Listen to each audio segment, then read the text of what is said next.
दोस्तों नमस्कार। कहानी सुनिए श्रृंखला में आज एक ऐसी कहानी लेकर के आए हैं जो गांव और शहर दोनों के बीच जो कुछ घट रहा है उस बात को रखती है। कहानी का शीर्षक है हैसियत और कहानीकार हैं परदेसी राम वर्मा। ये कहानी उद्भावना पत्रिका के हाल ही में जो अंक आया है उसमें प्रकाशित हुई थी। तो आइए सुनते हैं कहानी। डोंगरगढ़ में ही रामेश्वर सिंह की पसंद के कई लड़के थे। 2 पुश्तों से इसी कस्बे में रहना सहना हो रहा है। 10 एकड़ जमीन रामेश्वर के बाबू ने तब खरीदी थी जब 700 रुपये एकड़ में जमीन को कोई पूछता नहीं था। अब तो 2 लाख रुपए गिने भी तो वैसी जमीन न मिले। जमीन डोंगरी से लगी हुई है। कस्बा फैल कर रामेश्वर के बाबू की जमीन तक चला आया तो वहां प्लाट काटने में सुविधा हो गई। मगर बाबू ने खेतों को नहीं बिगाड़ा। वे ठहरे किसान। उन्होंने रामेश्वर को साफ कह दिया कि 1 एकड़ को मकान के लिए बिगाड़ लो, बाकी हम छूने नहीं देंगे। भला बाबू की बात कट सकती है? रामेश्वर भले ही 50 बरस के सेक्शन ऑफिसर हैं, मगर अपने गवैया बाबू के आगे उनकी बोलती बंद हो जाती है। उस निर्णय को भी रामेश्वर ने सर झुकाकर स्वीकार कर लिया। रामेश्वर की 2 लड़कियां हैं। बड़ी बेटी 18 की हो तभी शादी करेंगे, ऐसा रामेश्वर ने बाबू को कह दिया था। बाबू भी पता नहीं क्यों रामेश्वर की इस बात को मान गए। मगर ज्यों ही रानी 18 की हुई, बाबू ने शादी पक्की कर दी। बाबू ने शुद्ध देसी दामाद चुना। लाख रामेश्वर ने समझाया कि बाबू, छत्तीसगढ़ में मैं पैदा हुआ, मेरे बच्चे यहीं की हवा मिट्टी में पले बढ़े, वे तो देश को जानते तक नहीं। आप क्यों वहां बनवा रहे हैं समधियाना? मां ने रामेश्वर की बात को ठीक माना, मगर बाबू ने गुस्साते हुए कहा, दे दो फिर यहीं अपनी बेटी और ले आओ बासी खाने वाला दामाद। मैं नहीं रहूंगा उस शादी में। शादी होगी तो देश में। बस रामेश्वर इस एक अस्त्र से धराशायी हो गया। चारों खाने चित्त। मां तो समझ गई कि लाल झंडी दिखा दी गई। अब गाड़ी आगे बढ़ेगी तो बुढ़वा के इशारे पर। यद्यपि रामेश्वर की पसंद के कई लड़के डोंगरगढ़ में थे, मगर आदेश तो हो गया देश चलने का। रामेश्वर छुट्टी लेकर बाबू के साथ देश जाने के लिए तैयार हो गया। देश जाकर रानी के लिए दामाद देखना वो चाहता भी नहीं था, मगर बाबू के साथ जाना जरूरी था। नहीं तो बाबू तुरंत कोर्ट मार्शल करने पर उतारू हो जाते। जबरा मारे रोने न दे की हालत जब तब हो जाती है। रामेश्वर जब तानाशाहों का विशद वर्णन पढ़ता है तो उसे अपने बाबू को याद करने से चरित्रों को हृदयंगम करने में काफ़ी सहूलियत होती है। अपने बाबू से बड़ा तानाशाह उसने कभी देखा भी तो नहीं है। गाड़ी में बैठे बैठे बाबू ने चाय वाले को खिड़की से बुलाकर 2 गिलास चाय ले ली। एक खुद गटकने लगे, दूसरा गिलास उन्होंने रामेश्वर को थमा दिया। रामेश्वर ने चाय सुलगते हुए बाबू के व्यक्तित्व के अनेक रंगों को इस एक पल में याद कर लिया। कभी तोला, कभी माशा। पुरुषार्थ उनका प्रबल पक्ष है, जिसके आगे बड़े बड़े की नानी मर जाती है। डोंगरगढ़ में जब बाबू आए तो 20 बरस के कड़क जवान थे। तब अंग्रेजों का जमाना था। जमींदार के यहाँ बाबूजी को काम मिल गया। जंगलों का कारोबार था जमींदार का। एक तरह से जंगल के रखवार हो गए बाबू। ईमानदारी ऐसी कि मिसाल दी जाती उनकी। देश आज़ाद हुआ। जमींदार ने अपने पुराने सेवकों के मांगने पर जमीन और जंगली गांवों के ताल तलैये बख्शीश में लिख दिए। लेकिन रामेश्वर के बाबू 5 भैंस लेकर चराने, दोहने, बांधने लगे। वे पलट कर वापस जमींदार के पास नहीं गए। जमींदार ने अपने एक मुख्तियार से एक दिन कहा, अरे मांगता तो क्या हम उसे 1 एकड़ जमीन न देते? बहुत सेवा की है उसने। बाबू को जब मुख्तियार ने आकर बताया तो बाबू आग बबूला हो गए। बोले, अरे राम लखन अभी जवान है, आजाद है, खैरात मांगे वो जो नामर्द है। 10 एकड़ जमीन तो मैं अपने पुरसारत से खुद लूंगा, उन्हें कह देना कि अपने कुत्तों के नाम चढ़ा दें। जमींदार ने जब सुना तो वे हंस कर रह गए। वे बाबू का स्वभाव जानते थे, सभी पर उनका स्वभाव जाहिर था, जैसा भीतर वैसा बाहर। बनावट तो रंच मात्र नहीं है बाबू के व्यक्तित्व में। रामेश्वर को बाबू के बहुत सारे गुण मिले हैं, गुस्सा भी और उदारता के साथ ही दूसरों की बातों में झट आ जाने की दुर्बलता भी। बाद में चैतन्य होने पर फिर न फंसने का कान पकड़ संकल्प और फिर फंस जाने की कमजोरी बाबू से रामेश्वर को जस की तस मिली है। अंतर है तो बस यह कि बाबू दूसरों की तर्कपूर्ण बात भी नहीं मान पाते और रामेश्वर तार्किक बातों से पराजित होकर गौरव महसूस करता है। उसे सही आदमी के आगे झुकने में एक पल की देरी नहीं होती। मगर बाबू अपनी बात पर हर हाल में अड़े रह जाते हैं। एक और मामले में बाबू रामेश्वर पर भारी पड़ते हैं। गुस्से में कड़क बात कहने का बाबू वाला ढंग बेजोड़ है। रामेश्वर कहता है कि जब बाबू नाराज हों तो वे चींटी पर भी चट्टान उठाकर पटकने लगते हैं। उन्हें इस बात का कोई होश नहीं रहता कि व्यर्थ ऊर्जा नष्ट करने में लाभ नहीं है। लाभ हानि का गणित तो बाबू जान ही नहीं पाए। विशेषकर चाय से जुड़ा एक मार्मिक प्रसंग तो रामेश्वर भूल ही नहीं पाता। हुआ ये कि रामेश्वर मैट्रिक करने के बाद पढ़ने के लिए कॉलेज में दाखिल हो गया। बाबू चाहते थे कि भैंसों को संभाले, वो पढ़ना चाहता था। बाबू पहले बहुत नाराज हुए, मगर अंत में माँ के कहने पर वे राजी हो गए। फिर भी गुस्सा तो अंदर ही अंदर रहता ही था, गुस्सा वे दबा नहीं पाते। एक दिन शाम को बाबू लकड़ी चीर कर पसीने से लथपथ घर आए तो उन्हें देखकर रामेश्वर ने माँ से कह दिया, माँ चाय बना दो। रामेश्वर ने बाबू की थकान देखकर ही कहा था, मगर बाबू को लगा किताब पलटता रहता है और चाय के लिए हुक्म दे रहा है। उन्होंने कुल्हाड़ी एक तरफ फेंकते हुए कड़क कर कहा, साले चाय पीने की हैसियत है तेरी? कमाना ना धमाना, चाय चाहिए। अक्सर रामेश्वर बाबू का सामना नहीं करता, मगर उस दिन उसके मुंह से सधा हुआ जवाब निकल गया, बाबू मैं अपने लिए नहीं आपके लिए कह रहा था, आप तो हद कर देते हैं। बाबू को काटो तो खून नहीं, भयगत सांप से छूंदर कीरी। न तो बेटे से माफी मांगते बन रहा था, न ही अकड़ते। रामेश्वर को उस दिन बाबू पहली बार असहाय दिखी। वो वहां से उठकर चला गया। अपने पौरुषवान बाप के चेहरे पर तैर रही हार की छवि वह नहीं देख पाया। रेलगाड़ी में जब बाबू ने एक गिलास चाय रामेश्वर को दी तो उसे हैसियत वाला मामला फिर याद आया। वो मुस्कुराकर चाय सुड़कने लगा। बाबू कुछ समझ नहीं पाए। वे बोले, बेटा हम तो तुम्हें सदा मुस्कुराते हुए देखना चाहते हैं, मगर तुम बस जिदिया जाते हो। अरे भाई, गांव से नाता नहीं जोड़ेंगे तो इसी पीढ़ी में परदेसी हो जाएंगे। इसीलिए हम चाहते हैं कि रिश्ता बना रहे, और रिश्ता बना रहेगा तब जब नात बनाओगे गांव से, नहीं तो रह जाओगे डोंगरगढ़ के वासी बस। इतना कहकर बाबू हो होकर हंसने लगे। रामेश्वर भी उनके साथ कुछ और मुंह फैलाकर हंसने का अभिनय करने लगा। स्टेशन पर उतरते ही बाबू को गांव के कई लोग मिल गए। बाबू ने रामेश्वर को आंखों से डपटते हुए इशारा किया कि बड़ों का पांव छुआ जाए। रामेश्वर ने बाबू के निर्देश का पालन किया। सब लोगों ने बोलते बतियाते हुए गांव की ओर प्रस्थान किया। 3 किलोमीटर पर गांव था रामेश्वर का। 5 बीघा जमीन थी जो बाबू ने अपने छोटे भाई नकुल को दे दी थी।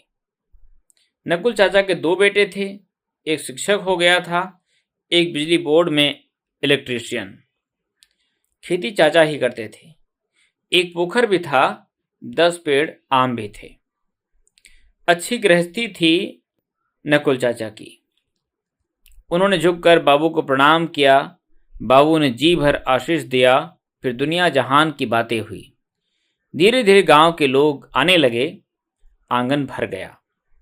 बाबू ने कुछ ऊंचे स्वर में कहा, रमेशर चाहता था कि अपनी बिटिया को वहीं ब्याह दे। हमने कहा कि भाई नाता रिश्ता सब है यहाँ गांव में, और इसे मजबूत करना है कि कमजोर। रिश्ते के भाई ने कहा, रामलखन भैया, इसी से न लोग परदेसी होते जा रहे हैं। भैया, आप जैसे सोचने वाले हैं तभी ना गांव जवान की मर्जाद है। बाबू ने रामेश्वर की तरफ देखकर कहा, देखा बच्चा प्रेम, है कौनो कीमत इसकी। रामेश्वर भला क्या कहता।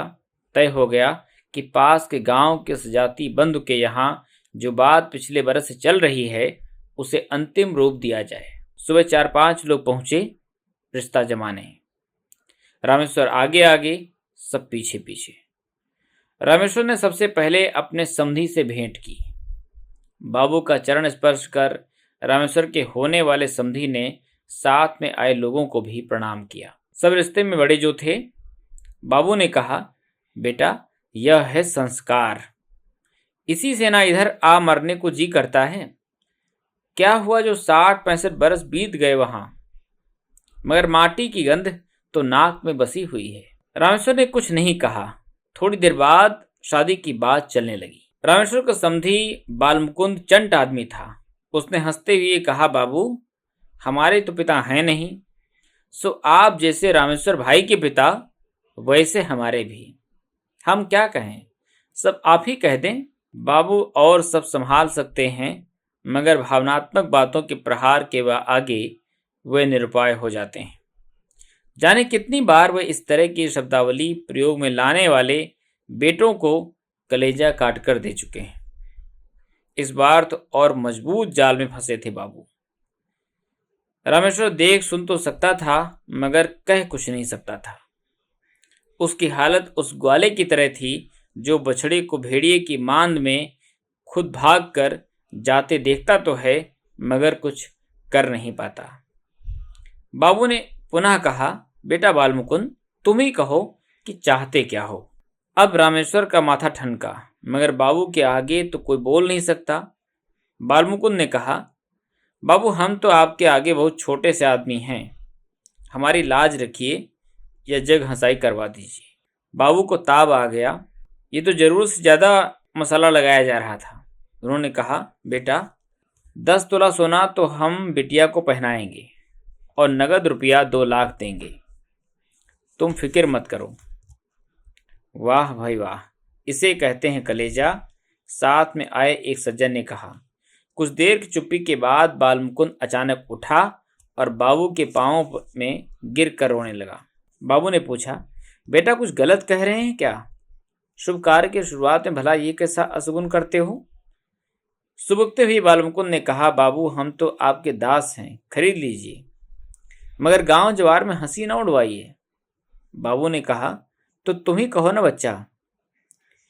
इंद्र ने विवश होकर कर्ण को अपना वज्र दे दिया था। उसी तरह बाबू भी निहत्थे होकर खड़े हो गए।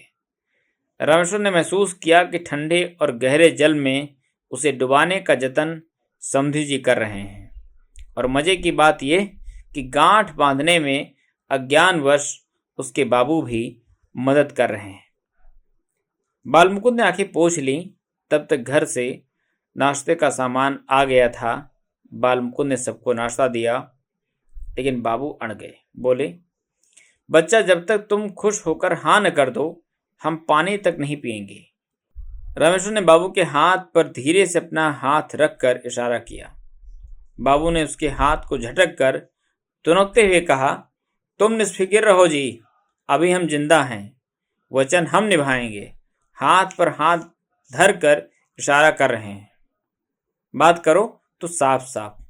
बेटा तुम हो, बालमुकुंद भी तो बेटा है। बाप के रूप में कोई कम दिया है तुम्हें? अरे, ये भी हमारा ही बेटा है, मांगने दो। देने वाला हमेशा बड़ा होता है। बालमुकुंद का निशाना तो बैठ ही चुका था। उसने एक पल का विलंब ठीक नहीं समझा। कहा, बाबू, बस 20 तोला सोना और 5 लाख रुपया। रह जाए शान बालमुकुंद की इलाके में। राजा के घर मोती का अकाल तो रहता नहीं बाबू। हमारी झोली आप नहीं भरेंगे तो धिक्कार है हमारे भाग को। बाबू सुनकर चुप रहे कुछ देर। रामेश्वर से रहा न गया।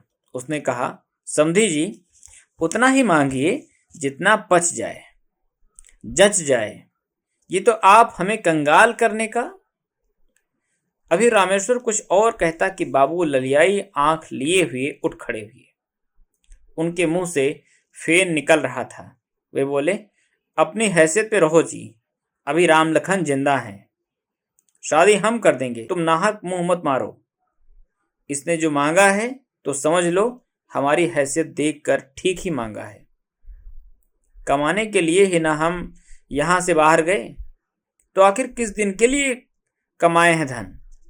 रामेश्वर ने कहा, बाबू कहाँ गड़ा है धन जो निकाल कर दे देंगे। खेत नहीं है 9 एकड़, बेच देंगे 2 एकड़। और कहते हुए उन्होंने मिठाई का दोना साफ करना शुरू कर दिया। रामेश्वर का समधी तो बारात लेकर डोंगरगढ़ आना चाहता था, मगर बाबू ने उसे मना लिया। शादी गांव में ही हुई। थोड़ी बहुत नौटंकी शादी में और हुई, मगर निभ गई।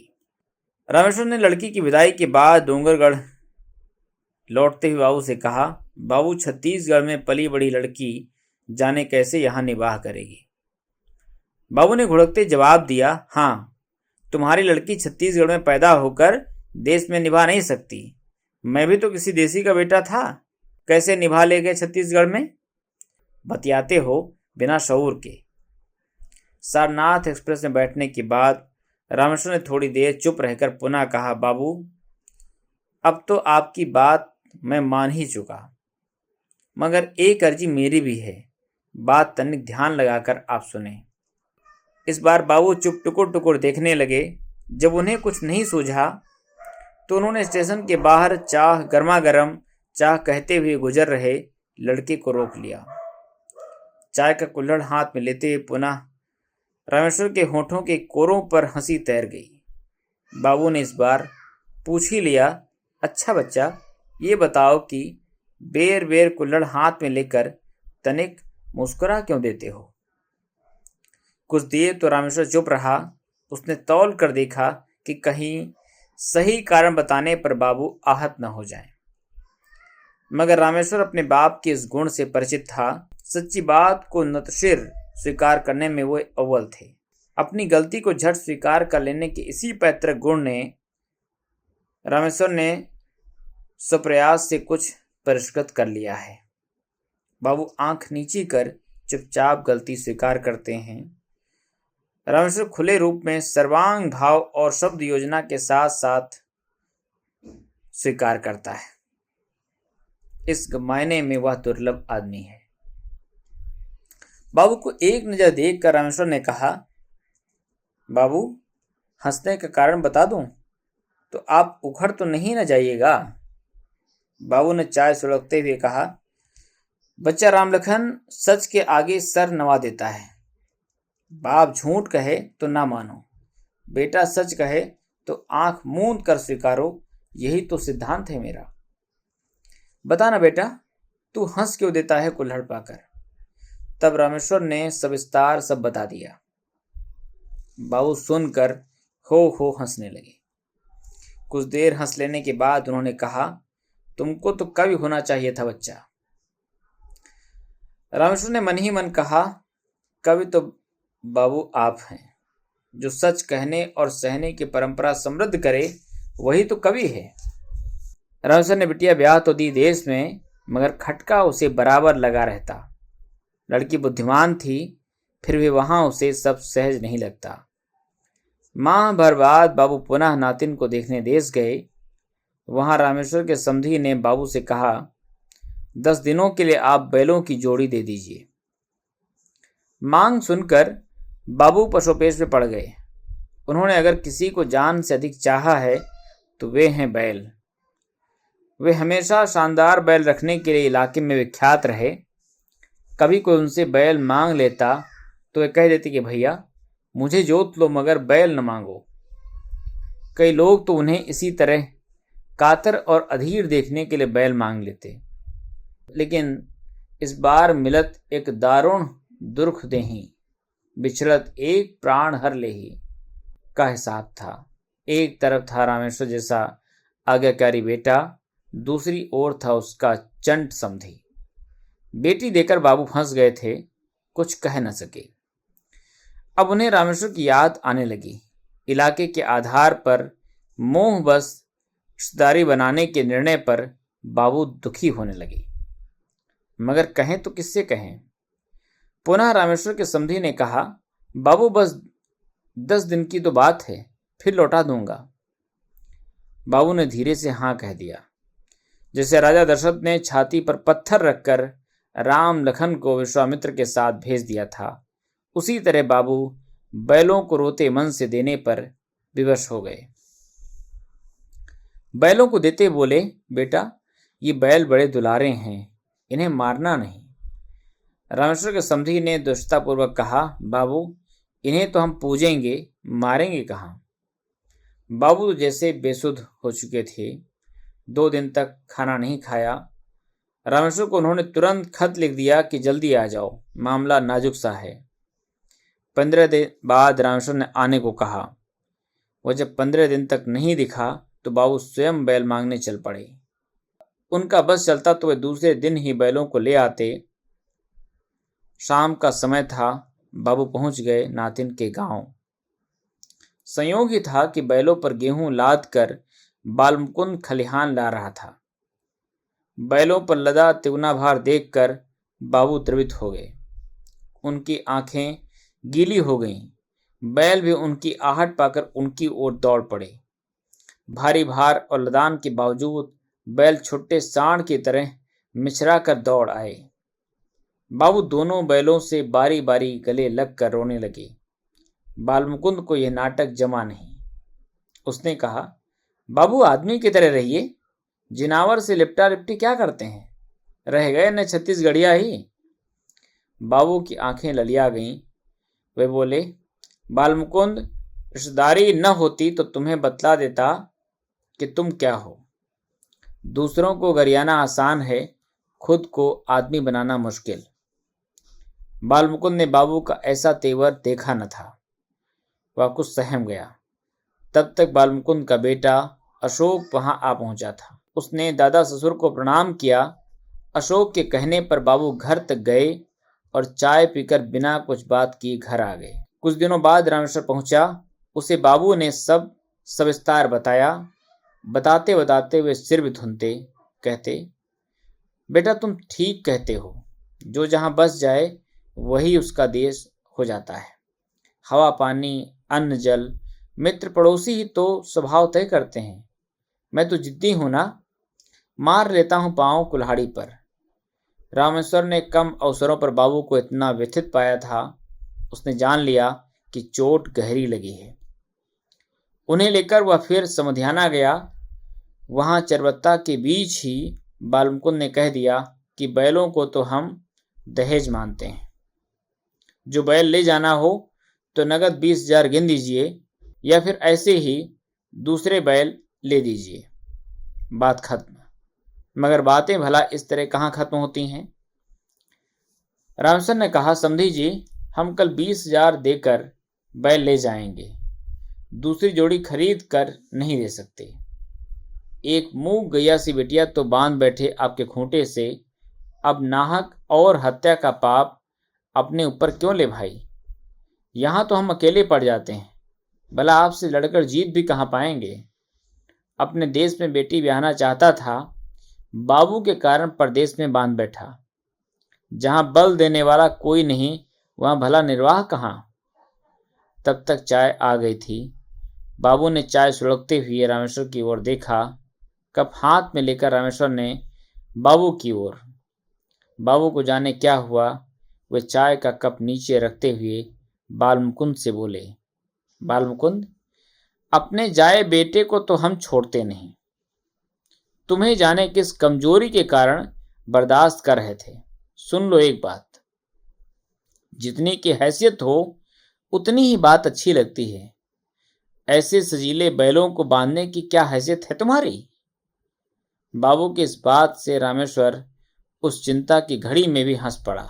बालमुकुंद को कुछ भी समझ में नहीं आया। वह हक्का बक्का सा खड़ा रहा। अभी वह कुछ भी समझ पाता कि बाबू उठ खड़े हुए।